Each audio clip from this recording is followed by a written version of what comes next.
Frigidaire and General Motors.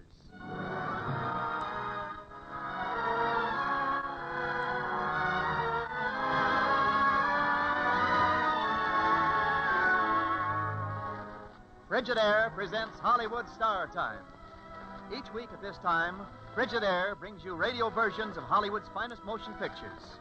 Today you will hear Gene Tierney, Clifton Webb, and William Eyth in the radio presentation of the exciting psychological mystery drama, Laura. Originally produced and directed for 20th Century Fox by Otto Preminger, Laura has just been voted 6th in the 1945 poll of the nation's film critics. Gene Tierney is currently appearing with Cornell Wilde and Gene Crane in the 20th Century Fox Technicolor production of Leave Her to Heaven. In just a few moments, Laura.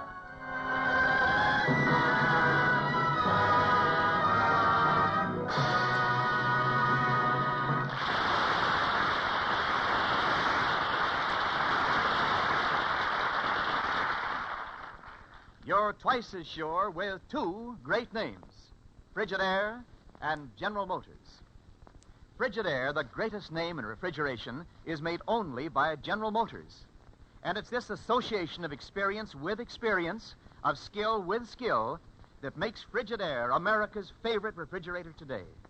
The 7 million Frigidaires built and sold are the best proof of Frigidaire's outstanding record of dependability, of lasting satisfaction. For back of every great refrigeration principle pioneered by Frigidaire, back of every exciting new Frigidaire feature, back of every exclusive Frigidaire advantage is one all-important purpose: to keep food good to eat. Remember this when you choose your new refrigerator. Remember the record of millions of Frigidaires in millions of American kitchens. And remember, you're twice as sure with two great names. For Frigidaire is made only by General Motors. And now we present Laura, starring Gene Tierney, William Eyth, and Clifton Webb, with another brilliant musical score conceived and conducted by Alfred Newman.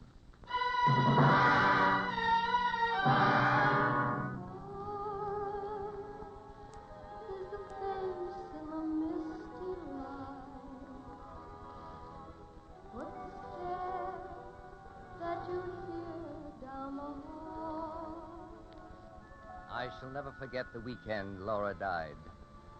For with Laura's tragic death, I was alone. Alone with my crowding, poignant memories. Memories soon to be elbowed and jostled by the crudities of the police. There was one detective in particular, Mark McPherson, who called all women dames, asking his brutal questions about a superb woman like Laura. Were you in love with Laura Hunt? Was I in love with Laura Hunt? Everyone who knew her was in love with Laura Hunt. Was McPherson ever in love at all? A dame in Washington Heights once got a fox fur out of me. And when I showed him Laura's portrait in her exquisite apartment. Not bad. Not bad. And even as he gazed at the portrait of a dead woman, he had begun to fall in love with her.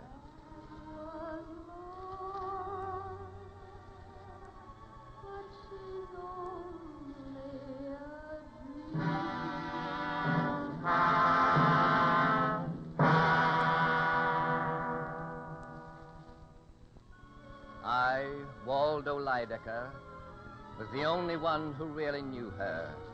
Knew her as the perfect woman she became. Knew her as the eager young girl who came to my table at the Algonquin Hotel 5 years ago.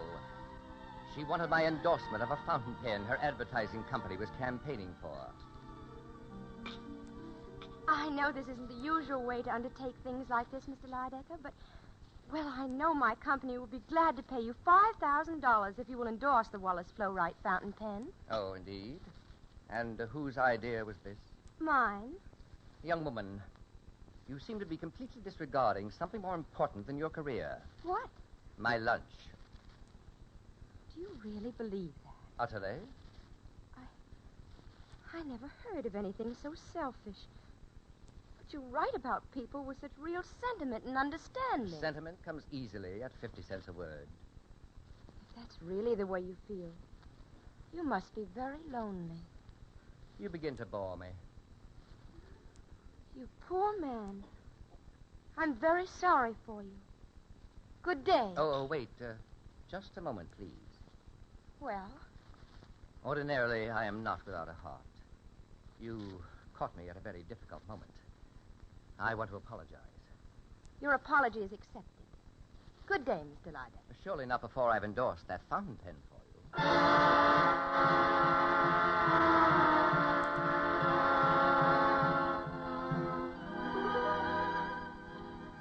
Laura's career began with my endorsement of the pen. I secured other endorsements for her. Through me, she met everyone, and she captivated them all. Naturally, men fell in love with her.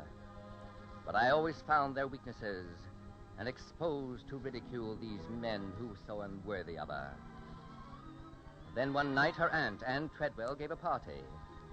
An admirer of Mrs. Treadwell was there, a Shelby carpenter. Worthless, affected, but with a certain pasty charm about him. Laura got him his first serious job in years in the art department of the advertising company for which she worked. Consider, Laura, my magnum opus, the best thing I ever drew for Bulletin Company. It's very good, Shelby. Who's the model? Girl named Diane Redfern. You hired her last week. Oh, yes. Now then, how about lots of lunch, moon of my delight? I'm starved.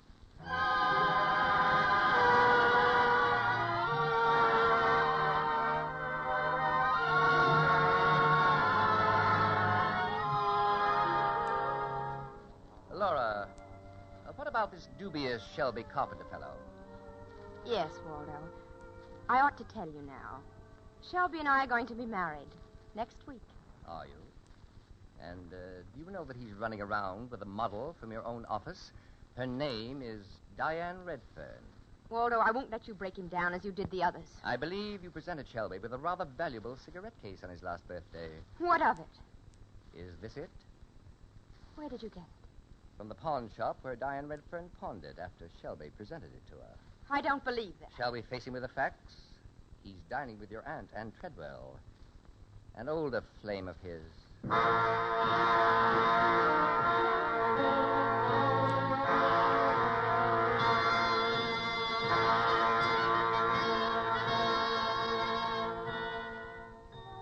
It was all true, of course. Shelby could deny nothing. Laura was going to have dinner with me Friday night to tell me if she had decided to break off her engagement with him. Instead... Hello, Waldo. I'm frightfully sorry, but I called to tell you that I can't have dinner with you Friday night. I'm going to the country for a few days to think this thing out. I'll call you when I get back. Goodbye, Waldo.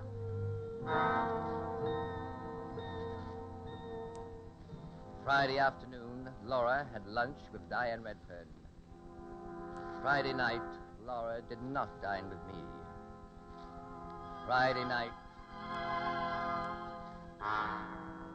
Laura Hunt lay dead in her lovely apartment. And then began all the obscene business of the police and this Mark McPherson. I told him all I knew, of course. You say that Shelby Carpenter had been an admirer of Anne Treadwell's before her niece Laura came along. Huh? Yes. And if you're going over to talk to Anne, may I go along? What for? Murder is my favorite crime. I write about it regularly. You're on the list of suspects yourself, you know. Good. Please ask me some more questions. Were you in love with Laura Hunt? Everyone who knew her was in love with Laura Hunt. Was she in love with you? She thought me the kindest, the gentlest, the most sympathetic man in the world. Were you? Let me put it this way. I should be sincerely sorry to see my neighbor's children devoured by wolves. Shall we go to Anne Treadwell's?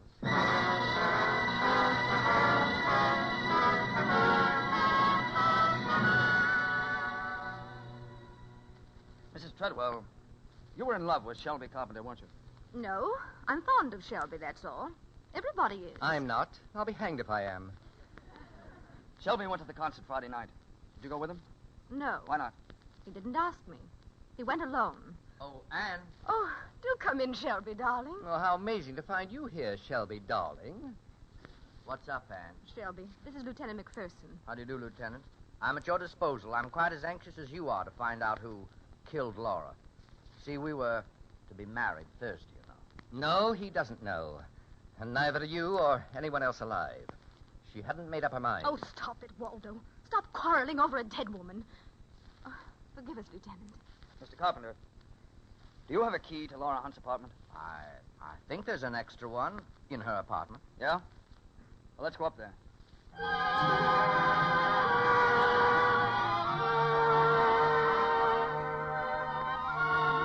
We stood in the open door of Laura's apartment. There stood the beautiful grandfather's clock I had given her. Shelby went into the bedroom to find the key. McPherson, as unfeeling as ever, stood in the doorway, reconstructing the crime. The doorbell rang. She opened the door and got both barrels of a shotgun right in the face. She fell here. Why did the police have to photograph her in that horrible condition? When the dame gets killed, she doesn't worry about her looks. Will you stop calling her a dame? Look around you. Is this the home of a dame? Look at her portrait over the fireplace. Not bad. Your eyes can't leave her. You told me to look, didn't you? McPherson, have you ever been in love? A dame in Washington Heights once got a fox fur out of me. Sure enough, Lieutenant. I found the key in Laura's dresser drawer. You know, Carpenter, the police are very fussy about their inventories.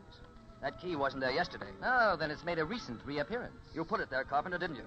Well, you see... Well, never mind. That's enough. But I'll be seeing you.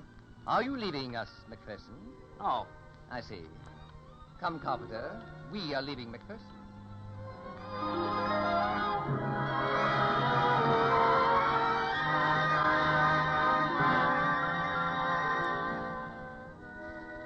That night and the next, I contrived to walk past Laura's house.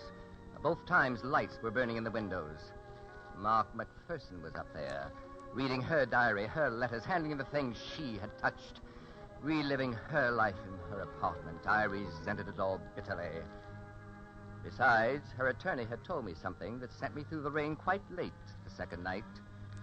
To walk in on McPherson without knocking. McPherson, have you sublet this apartment? You're here enough to pay rent. Any objections? Yes. And what's this about your offering Laura's attorney $1,000 for her portrait? That's my business. McPherson, does it strike you that you're acting very strangely? It's a wonder you don't come here like a suitor with roses and a box of candy. Drugstore candy, of course. Why don't you go home? You better take care, McPherson, or you'll end up in a psychiatric ward. I don't think they've ever had a patient who fell in love with a corpse. Good night, McPherson. Or rather, by my clock, which I shall presently reclaim. Good morning.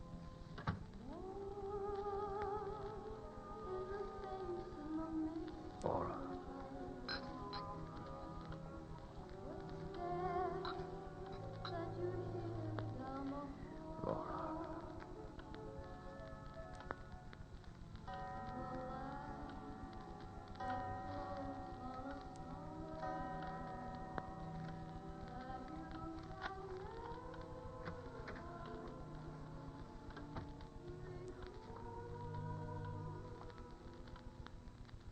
Well, who are you?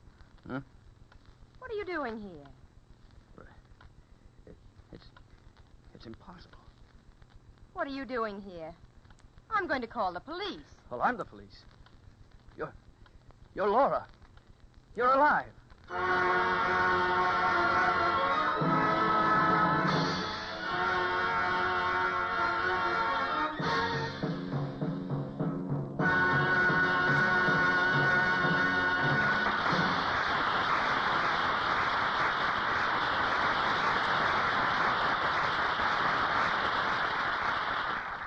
In a few moments, Frigidaire will bring you the second act of Laura, starring Gene Tierney, Clifton Webb, and William Eythe. Frigidaire is the first name you think of in refrigeration. Down through the years, Frigidaire scientists and engineers have constantly worked to give you a better, easier way to keep foods good to eat. One of their outstanding achievements is Cold Wall. This original Frigidaire principle is considered the greatest advancement in food keeping in the past quarter century. For Cold Wall is an entirely new method of refrigeration. It cools through the walls of the refrigerator instead of the conventional freezer on the inside of the cabinet. But Cold Wall does far more than that. It keeps food moist, colorful, appetizing. It prevents drying out, preserves precious vitamins, guards against wilting and shrinking. With Cold Wall, you can even store foods uncovered without their drying out, without the risk of having one food pick up an odor from another. And you get Cold Wall only in the Frigidaire refrigerator. Remember this example of engineering skill when you choose your new refrigerator. Remember the record of dependability of the 7 million Frigidaires built and sold. And remember, you're twice as sure with 2 great names. For Frigidaire is made only by General Motors. We continue with the Hollywood Star Time presentation of Laura, starring Gene Tierney, Clifton Webb, and William Ike. Miss Tierney and Mr. Webb will soon appear in Darrell F. Zanuck's forthcoming production of Somerset Maugham's novel, The Razor's Edge. And now, Act 2 of Laura.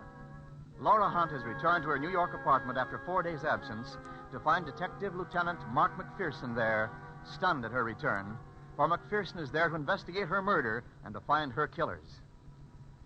A murder? In my apartment? Someone was murdered in this room Friday night. Oh, horrible. Any idea who it was? No. Who had an extra key to your apartment? Nobody.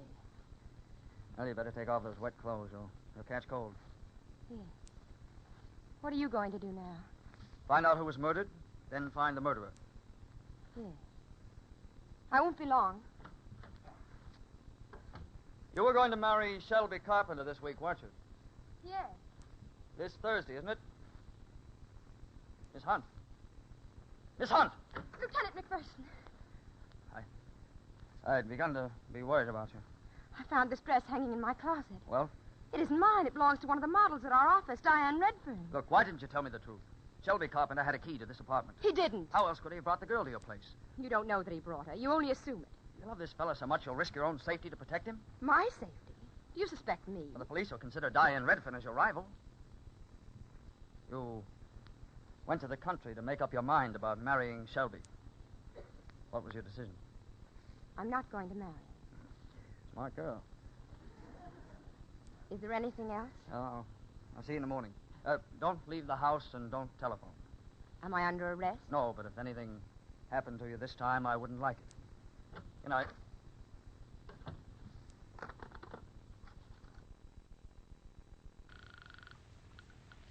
Hello? Shelby, it's me, Laura. Don't talk on the phone. Meet me right away in front of my hotel.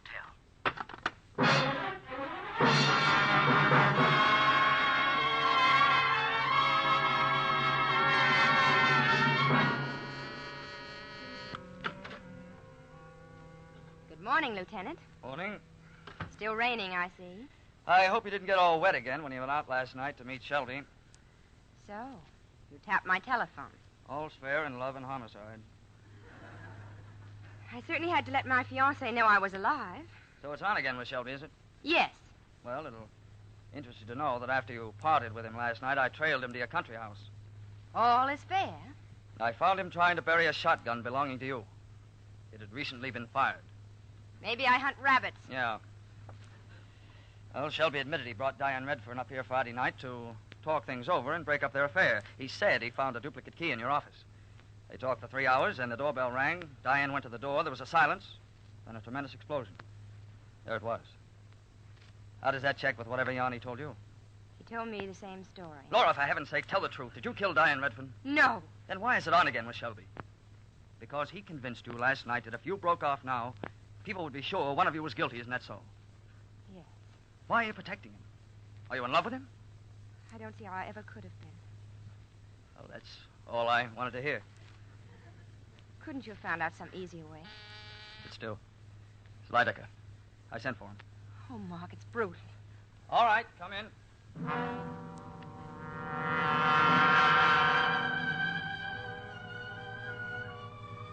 I came in. I came in and I saw her, Laura. Lovely, bewildered, apologetic, half smiling. Lovely. My head rang and grew thick. A scarlet wave mounted through my body and burst into my brain. The room quivered and broke apart as I felt myself going down. Falling, going down.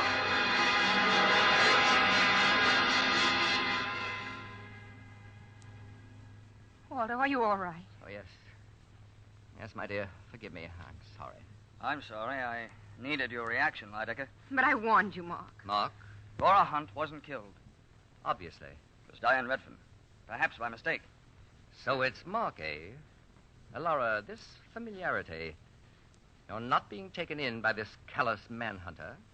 I'm not being taken in, Waldo. I'm not sure. It's the same obvious pattern, Laura. If McPherson wasn't muscular and handsome in a cheap sort of way, you would understand him. You'd see through him. And if you weren't broken down and obsolete in an expensive sort of way, we could break a lot of furniture together, Lydecker. Mark, please. He calls women dames. A dame in Washington Heights once got a fox fur out of him. His very words. Waldo, I mean to be as kind about this as I know how. But I must tell you, you're the one who follows the same obvious pattern. You've mocked and ridiculed every man who ever cared for me. The last one was Shelby, and now... Laura, I don't think we should see one another again, Waldo. Very well, Laura.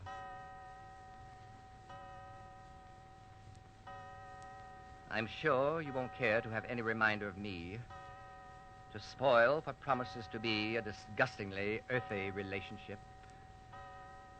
I'll have my clock picked up tomorrow. Goodbye, Laura. He and his clock. If he wants it, why doesn't he want his other gifts returned? Laura, does the bottom of that clock open up? I don't know. Why? Well, come on, let's see if it does. Suppose it does. All I need now is a gun. Let's see. Here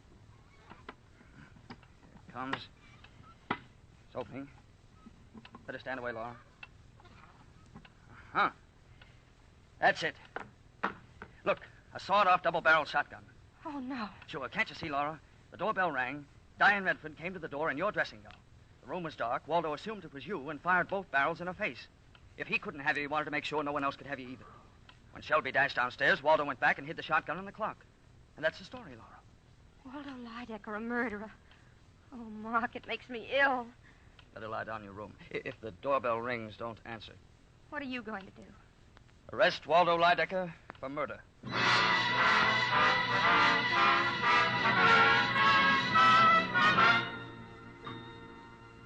But I am standing outside Laura's door, my ear pressed to the panel, and I hear everything. He knows. The fool has stumbled on the truth. Well, then, now that we have come to this, and Laura is alone inside, I know what there's left to do. There is the servants' entrance, leading into her hallway, to the clock, to the gun.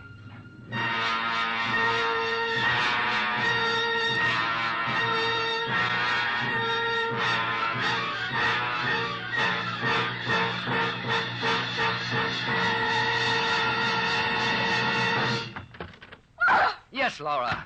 Oh, Walter, put that down, gun. The best part of me, that's what you are. You've taken one life already, please. Do you think I'm going to leave you to the vulgar pawing of a second-rate detective who thinks you're a dame? No, Laura. Not in a million years. Walter, in heaven's name, wait. No. Listen to me. No. No, I won't let you. Now you cling to me. Now you embrace me. But it's no use, Laura. Walter, don't. It's no use. Walter, please, put that gun down. You won't make me miss twice, Laura. Laura! Mark, look out!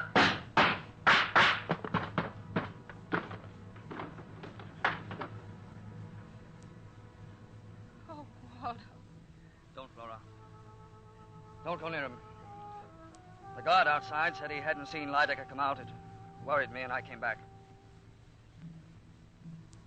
They are nothing.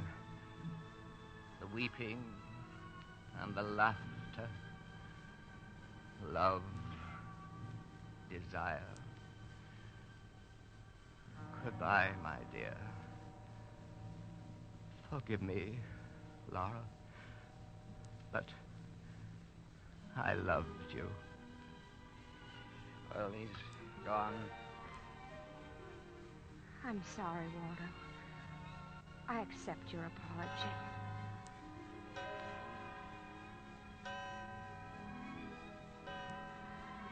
Come, Martha. We'd better go.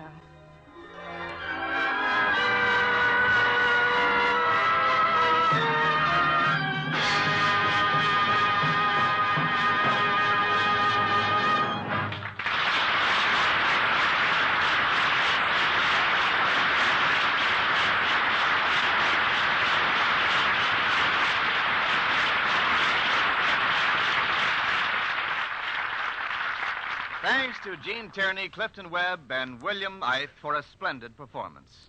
In just a moment, they'll be back. Hollywood Star Time is presented each week at this time with the best wishes of your Frigidaire dealer, who invites you to come in and learn about the famous line of Frigidaire home appliances.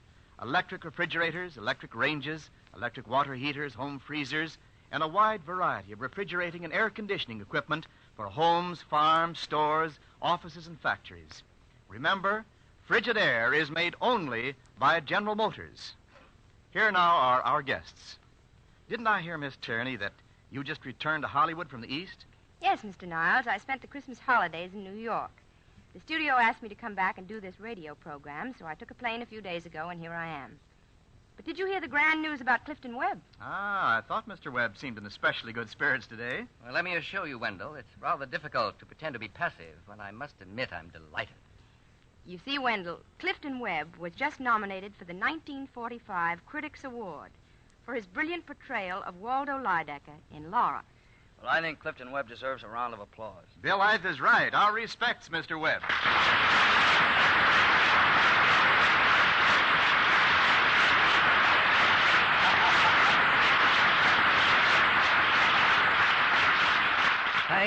Thank you all very much. And I must say I've enjoyed doing this radio broadcast immensely.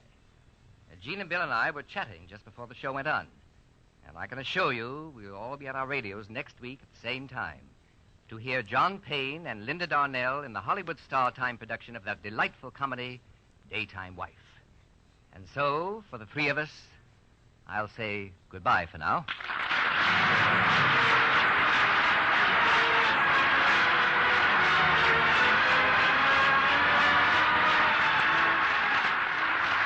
Today's radio adaptation of Laura was written by Milton Geiger, and the entire production was under the direction of Robert L. Redd. This is Wendell Niles speaking for Frigidaire, made only by General Motors.